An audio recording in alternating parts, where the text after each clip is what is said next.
நடிகர் தலைவனா உருவான ஒரு கதை. இந்திய அரசியல் வரலாற்றினுடைய ஒரு தனிப்பெரும் அத்தியாயம். ஆச்சரியங்கள், அதிசயங்கள், சர்ச்சைகள், சண்டைகள்னு பல பரிமாணங்கள் நிறைந்த திரு எம்ஜிஆர் அவர்களினுடைய வாழ்க்கை வரலாற்று பக்கங்களை கொஞ்சம் திருப்பி பார்க்கலாமா? 1917 ஜனவரி 17 இலங்கையில கண்டி நகர் அப்படிங்கிற ஒரு பகுதியில ஒரு குடும்பத்துல 5ஆவதா ஒரு குழந்தை பிறக்குது.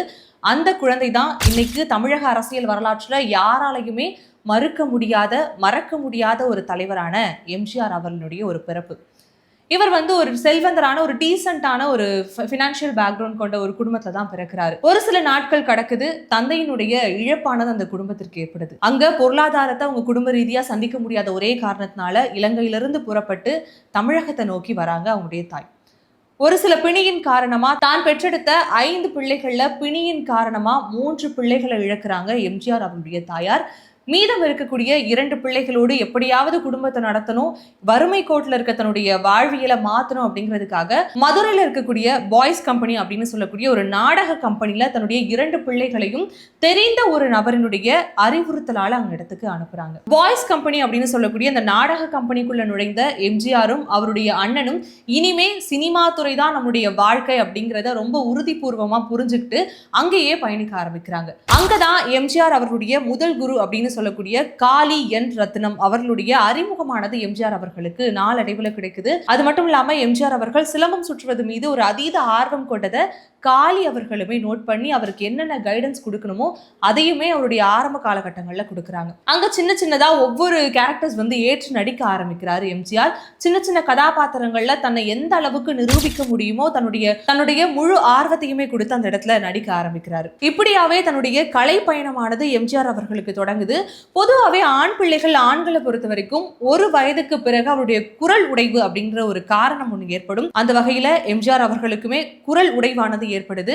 ஒரு சூழ்நிலைக்கு பிறகு எம்ஜிஆர் அவர்களை சுற்றி இருந்த நண்பர்கள் எம்ஜிஆர் அவர்களை விமர்சனம் செய்யறாங்க. அங்க அந்த விமர்சனங்களை ஏற்றுக்கொள்ள முடியாத ஒரே காரணத்தினால பாய்ஸ் கம்பெனியிலிருந்து பிரியாவிடை கொடுத்து விலகி வராரு எம்ஜிஆர் அவர்கள். அங்கிருந்து வெளிவந்த எம்ஜிஆர் அவர்களுக்கு கந்தசாமி முதலியாருடைய கம்பெனி அரசியல் வருகைக்கும் சினிமா வருகைக்கும் மிகப்பெரிய திருப்பு முனையா அமையுது. இதுவரைக்கும் மேடை நாடகத்திலேயே பயணித்துக் கொண்டிருந்த எம்ஜிஆர் அவர்களுடைய பயணமானது சினிமா பக்கம் நோக்கி திரும்பிய ஒரு நிகழ்வுமே இந்த இடத்துல தான் நடக்குது. சதி லீலாவதி அப்படிங்கிற ஒரு திரைப்படத்துல ஒரு இன்ஸ்பெக்டர் கதாபாத்திரத்தை ஏற்று நடிக்கக்கூடிய ஒரு வாய்ப்பு எம்ஜிஆர் அவர்களுக்கு கிடைக்குது. அதற்கு அடுத்துமே எம்ஜிஆரை நோக்கி இது போன்ற இன்ஸ்பெக்டர் கதாபாத்திரங்கள், வில்லனோட இருக்கக்கூடிய அந்த அடியாள் கதாபாத்திரங்கள் போன்ற பல கதாபாத்திரங்கள் எம்ஜிஆரை நோக்கி வருது.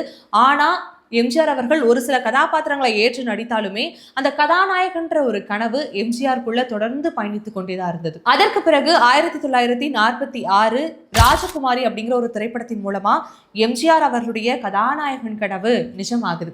இதுல இன்னொரு ஒரு ஆச்சரியம், ஒரு அழகியல்னு கூட சொல்லலாம். என்ன அப்படின்னா, கலைஞர் அவர்கள் தான் இந்த படத்தினுடைய வசனகர்த்தாவும் கூட. இதுல இன்னொன்று என்னன்னு பார்க்க போனா, எம்ஜிஆர் அவர்களுடைய முதல் திரைப்படம், கலைஞர் அவர்களுடைய முதல் திரைப்படமும் கூட. இந்த படத்திற்கு பிறகு அவங்க இருவருக்குள்ளேயுமே ஒரு அழகான ஒரு அழகியலான ஒரு நட்பு ஒன்று உருவாகுது. எதிர்காலத்துல அரசியல்ல மிகப்பெரிய மாற்றத்தையும் புரட்சியையும் பல பிரச்சனைகளையும் உருவாக்க போறோம் அப்படிங்கிறது தெரியாமலே இந்த இருவருக்குள்ளான ஒரு அழகியல் நட்பானது அந்த இடத்துல இருந்து தொடங்க ஆரம்பிக்குது. இவர்கள் இருவருக்குள்ளேயுமே அந்த நட்பு ஏற்பட்ட காலத்துல பார்க்க போனோம் அப்படின்னா, கலைஞர் அவர்கள் தீவிர திராவிட பற்று கொண்ட ஒரு நபர்னு சொல்லலாம். அதே இந்த பக்கம் எம்ஜிஆர் அவர்களை பார்க்க போறோம் அப்படின்னா, காந்தி மற்றும் காங்கிரஸ் மீது ஒரு அதீத ஒரு நம்பிக்கையும் ஒரு அன்பும் கொண்ட ஒரு நபர் அப்படின்னே சொல்லலாம்.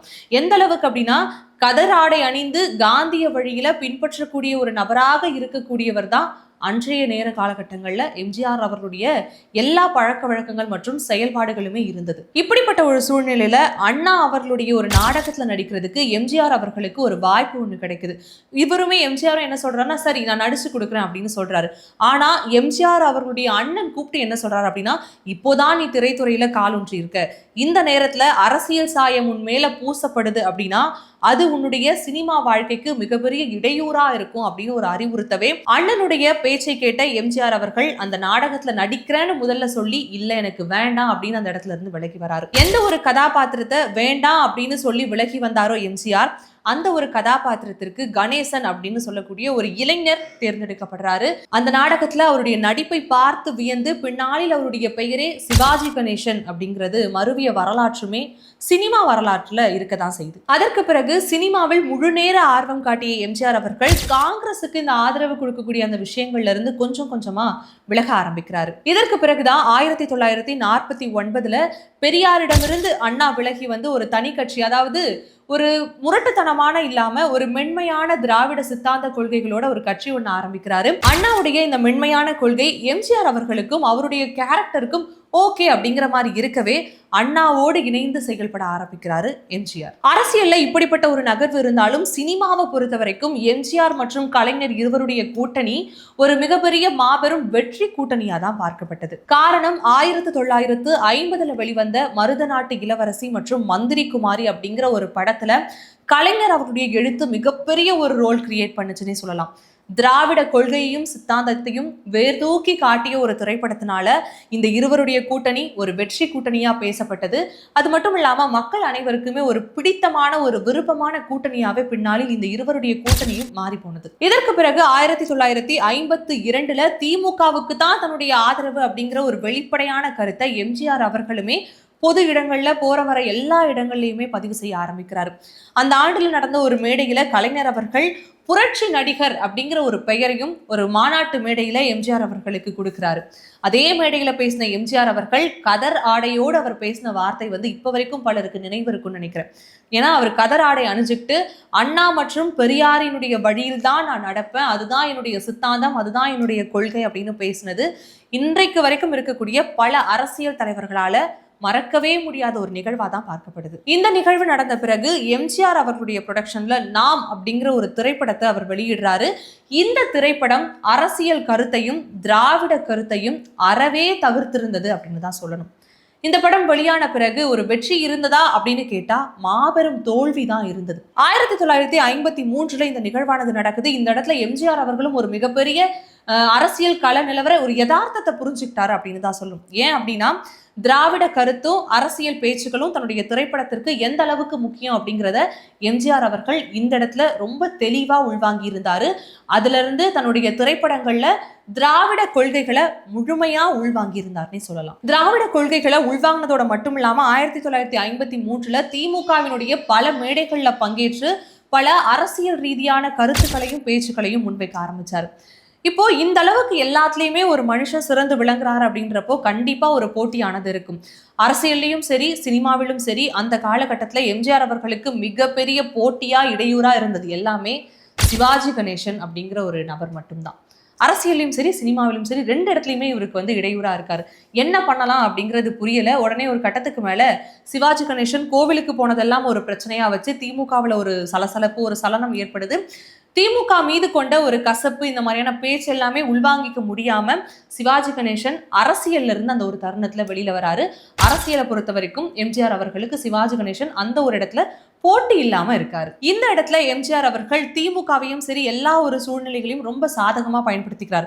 எப்படி அப்படின்னா எம்ஜிஆர் அவர்கள் தன்னுடைய சினிமா வெற்றிக்கு திமுகவையும் திமுக தன்னுடைய அரசியல் வேட்கைக்காக எம்ஜிஆரையும் இருவரையுமே மாற்றி மாற்றி ரொம்ப அழகா உபயோகித்துக்கிட்டாங்க அந்த அரசியல் மற்றும் கள நிலவரங்கள்ல. ஆனா இந்த இடத்துல என்னதான் முழுமையான ஒரு ஈடுபாடுல எம்ஜிஆர் அவர்கள் அரசியல்ல இருந்தாலுமே போராட்டங்கள் அனைத்தையுமே தவிர்த்துடுவாரு.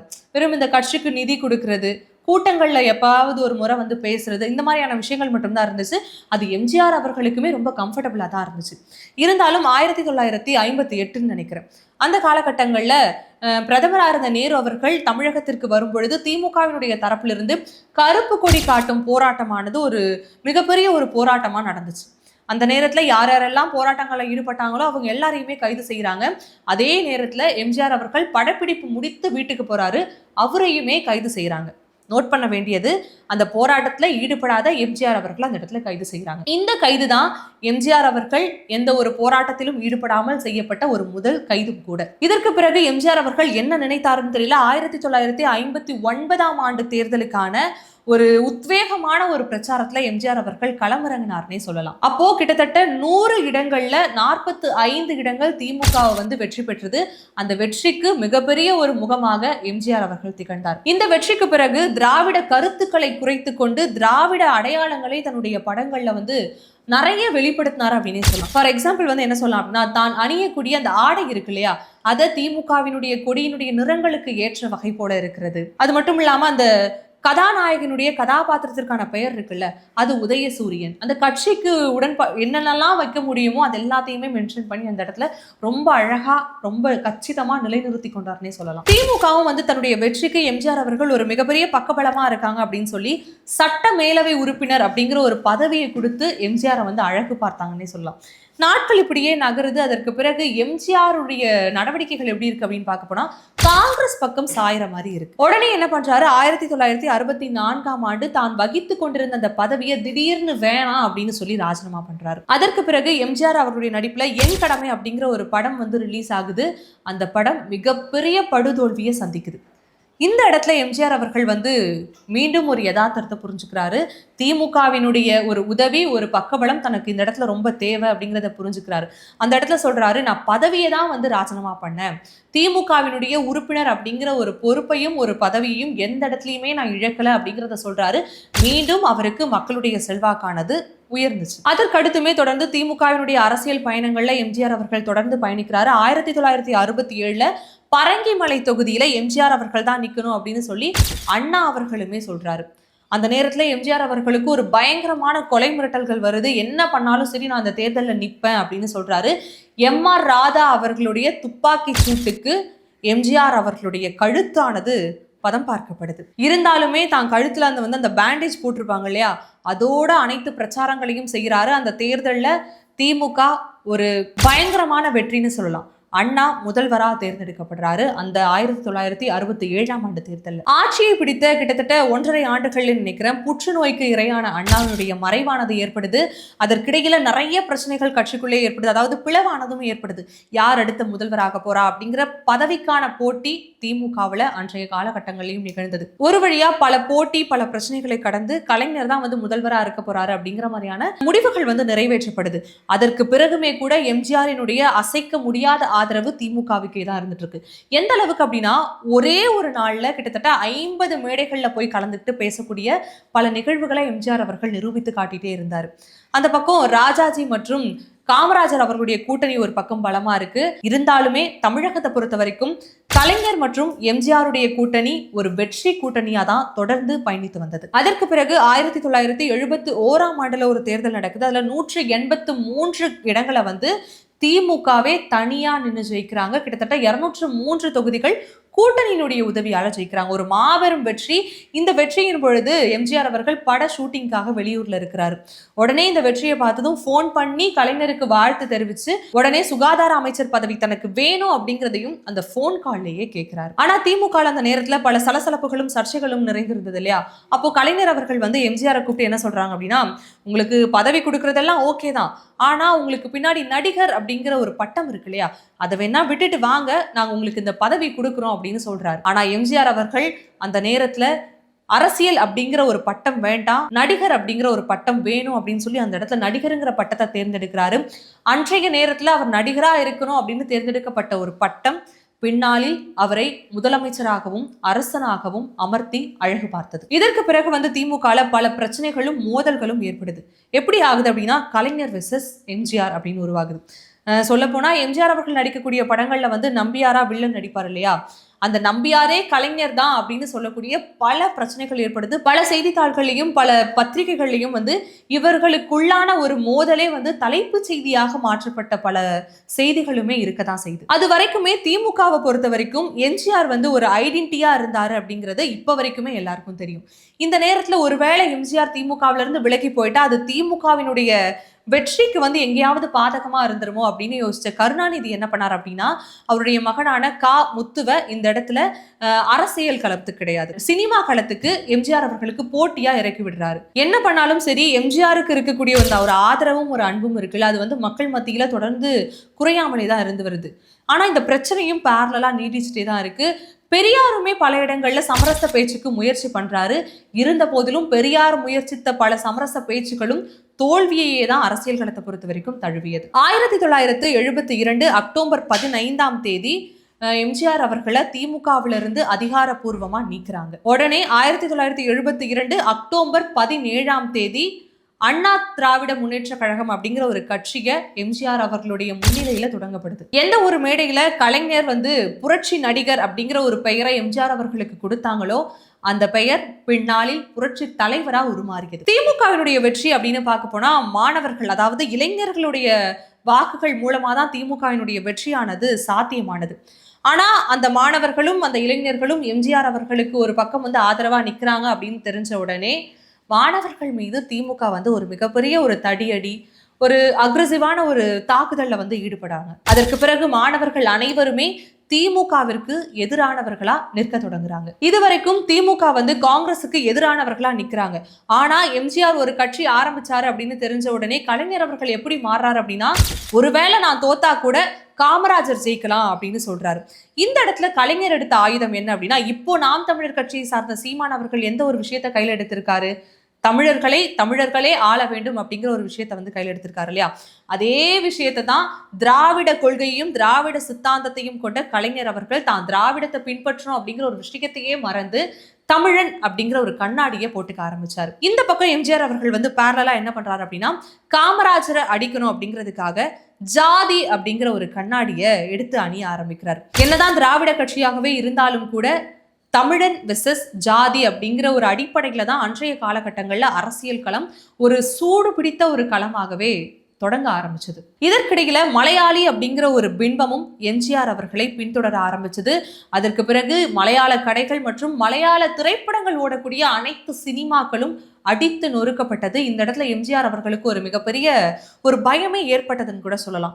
எங்க இதனால தன்னுடைய ஒட்டுமொத்த கெரியருக்கும் மிகப்பெரிய பின்னடைவு ஏற்படுமோ அப்படிங்கிறத யோசிக்கிறாரு. உடனே இந்திரா காந்தி அவர்களுடைய உதவியை நாடுறாரு. அவர்களோட ஒரு சுமூகமான ஒரு உறவை தொடரவும் ஆரம்பிக்கிறாரு. தொடர்ந்து திமுக மற்றும் அதிமுகக்கு இடையிலான ஒரு பயங்கரமான ஒரு போட்டி, பயங்கரமான அரசியல் எல்லா கலவரமுமே நடக்குது. 1974 தேர்தலும் வருது.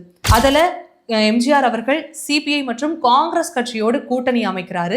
ஒரு மிகப்பெரிய ஒரு வெற்றியை அந்த தேர்தலில் எம்ஜிஆர் அவர்கள் சுவைக்கத்தான் செஞ்சாரு. அதற்கு பிறகு 1977 தேர்தல், இந்த தேர்தல் 2025 இன்றைய தேர்தல் வரைக்குமே ரொம்ப பரபரப்பா பேசக்கூடிய தேர்தல்.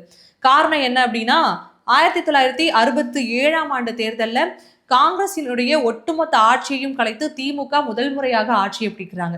அதே போல 1977 திமுகவினுடைய அனைத்து ஆட்சியையும் கலைத்து அதிமுக, எம்ஜிஆர் தலைமையிலான அதிமுக ஆட்சியை பிடிக்கிறாங்க. கிட்டத்தட்ட 130 தொகுதிகள் அதிமுக, அதாவது எம்ஜிஆர் தலைமையிலான அதிமுக பிடிக்கிறாங்க.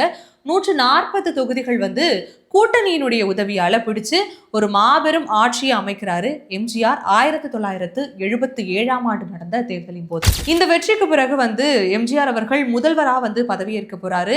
அவர் முதல்வரா பதவியேற்கிற மறுநாளைக்கு முந்தைய நாள் இரவு வரைக்குமே அவர் நடித்து கொண்டிருந்த மீனவ நண்பன் அப்படிங்கிற ஒரு திரைப்படத்தினுடைய அனைத்து வேலைகளையும் பக்காவா கச்சிதமா முடிச்சு கொடுத்துட்டு மறுநாள் தன்னுடைய முதலமைச்சர் பதவியை ஏற்றுக்கிறாரு. இந்த 1977 தேர்தலினுடைய வெற்றியை அவர் எப்படி ஏற்கிறார் அப்படின்னா, இன்னைக்கு போயிட்டு நான் இந்த முதல்வர் பதவியை ஏத்துக்க போறாரு அப்படின்னா, அதுக்கு முந்தைய நாள் இரவோட எல்லா சினிமா பணிகளையும் முடிச்சு கொடுத்துட்டு அதுல இருந்து வெளியேறி முழுமையா மறுநாள்ல இருந்து தன்னை ஒரு முதல்வரா ஏற்றுக்க ஆரம்பிக்கிறாரு. மக்களுமே அவரை கொண்டாட ஆரம்பிச்சாங்க. அரசியல்லையும் சரி சினிமாவிலும் சரி பல ஏற்ற இறக்கங்களை சந்தித்த எம்ஜிஆர் அவர்களுடைய பெருமையும் புகழும் இன்றளவும் மக்கள் மத்தியில பேசப்படுது அப்படின்னா, அது அவருடைய செயலாலும் மக்கள் மீது கொண்ட அந்த அதீத அன்பாலும் அவர் விதைத்த ஒரு ஆழமான விதை இருக்குல்ல, அந்த ஒரு விதை தான் இன்னைக்கு வரைக்கும் மக்கள் மத்தியில எம்ஜிஆர் அப்படிங்கிற அந்த ஒரு 3 எழுத்து மந்திரம் நிற்க பேச ஒரு மிகச்சிறந்த ஒரு காரணமா இருக்கு. அன்னைக்கு அவர் விதைத்த அந்த ஒரு வெற்றி விதையானது அவர் மறையும் வரைக்கும்